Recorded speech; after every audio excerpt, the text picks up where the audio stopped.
from eating them, thinking the energy I felt was probably like a recognition, a slow. If you ever see me in real life, and I just end up shooting the breeze with you, chatting with you at a bus stop, at a mall, at a Five and Below, Family Dollar Tree, act like you know you done seen me. Say, hey, you that Ty's catch-all. Why the hell not? And that's what I think it was, if I'm not mistaken, because I be knowing. And I'm like, a lot of people can't just keep it real and be like, if that's what it was. If it was some other stuff going on, like I said, the drone was creeping around, being creepy.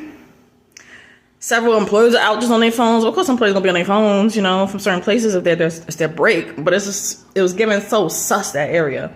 I kept feeling, where the crime gonna happen? When is it? Is it gonna involve us? Are we gonna be spectators? Like, what's it gonna happen next?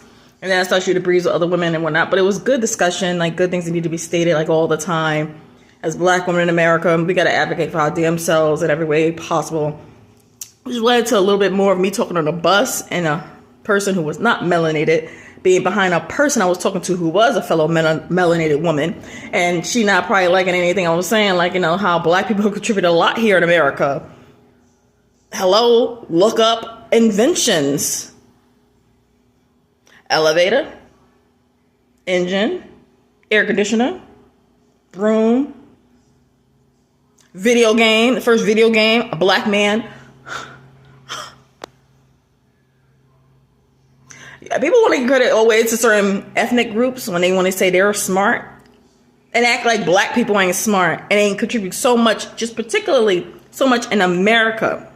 And when it comes to history and inventions, that, it should be of reverence, but no, they want to just act like you're gum beneath a shoe or something. So at the end of the day, I said out loud, like, other people who are clearly the racist people always get tight and feel mad when you start talking about issues of race and how people are wrong. Like I mentioned a story of a guy mentioning how, make sure they don't treat you like a dog. Because there was a woman he happened to talk to who was like, had a great grandma who came out of, the kitchen or wherever in their home saying things like, oh, I loved my N-word nanny. Oh, my N-word nanny did this. My N-word nanny did that. She never called her a name. He said, yeah, I bet in her own way she loved her N-word nanny, who she would never call by name, like a dog that you even may give a name to. You feed your dog, not the best stuff. You give them something, like some scraps from the table, and give them the dedicated food, like slaves and, servants had dedicated, separate food, not the best.